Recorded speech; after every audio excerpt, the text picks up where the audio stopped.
Hello YouTubers, this is Eddie Coleman and Randy Burns, Gilmer, Texas, Buckeye Country, and we're bringing you a video today on 300 Blackout and to show you how meticulous they are to reload. And we're going to get down to every detail that I know to help you reload a 300 Blackout without any problems. So here we go. The first thing that we should do is take a 223 shell casing and size it, and then check it and make sure that it's the size. Now that might seem ridiculously to you, but it's really not. And I'm going to do 3 here.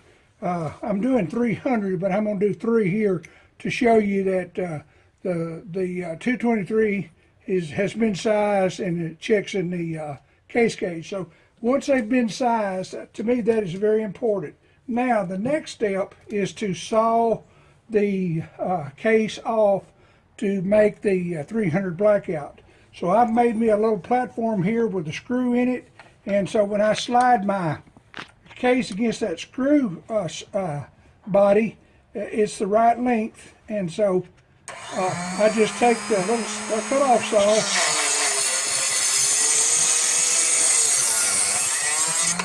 and I saw the case off, and we'll do 3 of them. I might mention that safety is real important. Wear your safety glasses and be careful not to touch that little saw wheel right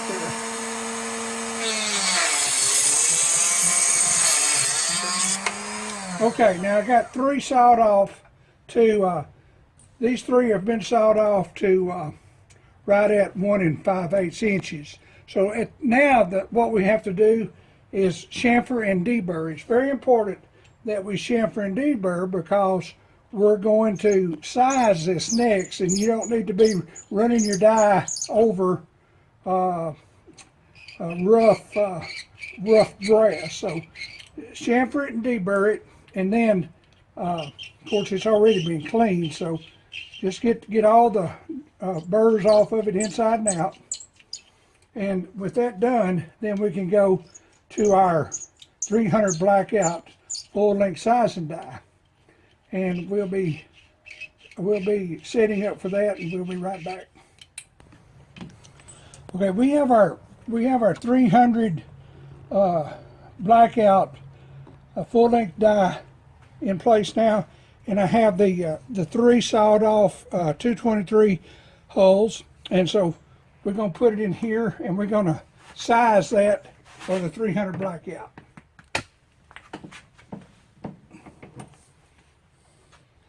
That's the first one.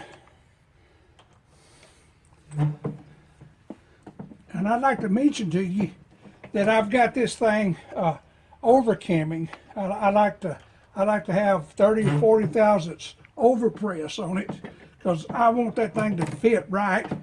And sometimes I even will take my case and turn it 180 degrees and do it again.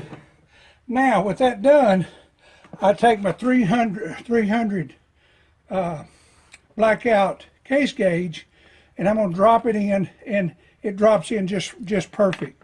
And now the only thing left to do with this case now is on the other side, it's too long. It's 10 thousandths too long. So now then we'll go to the trimmer, and we'll trim them, and then we'll show you that as well. Okay, we're at our trimming station now, and I'm using my old manual trimmer, old Lyman manual trimmer, and I have 1 in the head here, and then I have 2 more here. So we'll trim these down till the stops us. Okay, that's quit cutting. We'll set it down, pick up another.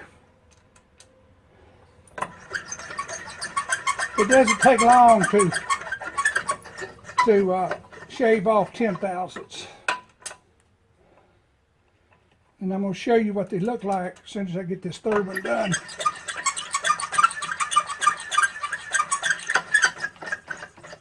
Okay, it's quit cutting. Now, give you an idea how these look on the end. You can see that they're burred up inside and out. So now then we're gonna chamfer and deburr them, and we'll show you that as well. Okay, I'm at my little drill press, and here's the 300 blackouts we're gonna do. You can see how messed up these ends are when I just trimmed them. Now I've got a deburring tool just like this, and I've made me a fixture right here that takes this deburring tool and it slides up in here, and I just take a set screw and put up in there. And so when I turn this on, it's the same thing as doing it by hand, except it's faster. So I just do it like that.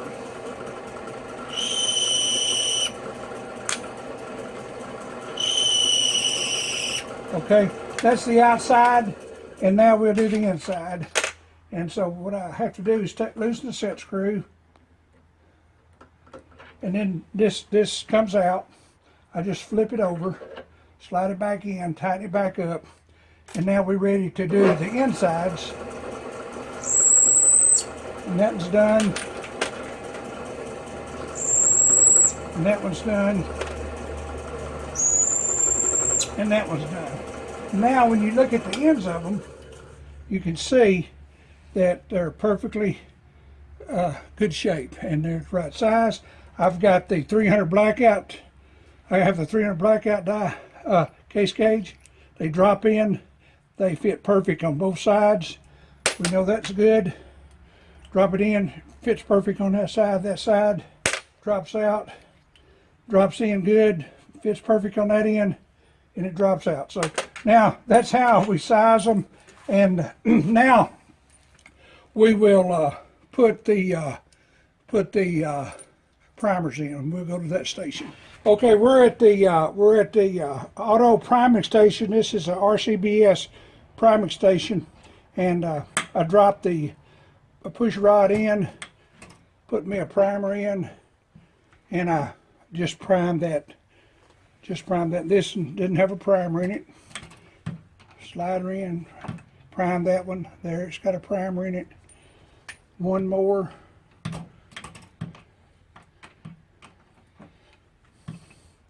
And that has a primer in it. And now then, these three are ready to have powder. You can see the 3 primers in there now. These are have been sized twice and reamed and chamfered, and we cut them off. And when we cut them off, this is the leftovers of the 223 case, and that's what they look like when you cut them off with a cut-off saw. And I hope that'll be a benefit to you. Now we're going to go to our powder station. Okay, we're at our powder station. It's really not our, it is our powder station, but really this is a Hornady AP press, and we have the powder station, the bullet seeder, and the factory crimp die. And so you'll get to see that all here. This is our first one we've done, and I put it in, click it one time, and drop another one in, click it one time, and bring it up. And this station right here is the expanding die. Expands the case mouth a little bit, and now this one moves over to receive the powder. It just got powder, and I've got to now then I take my 110 grain bullet we're going to put in there, drop it in, it seats it, and have to have another bullet. The powder's been put in. Now then it's putting powder in this one. It's seating this one, and it factory crimped that one. So when it rotates, that one will fall out. Waiting on another bullet, and the powder's in that one. So this one is getting seated, and this one's getting the factory crimp, and now this one's getting the factory crimp, and those 3 are complete. And that's how you do a 300 blackout. And you can see, I hope you can see, let me see if we can, I hope you can see the little crimp on the edge of the case mouth right there. And then for our final check, we use a 300 blackout case, and it drops in smooth.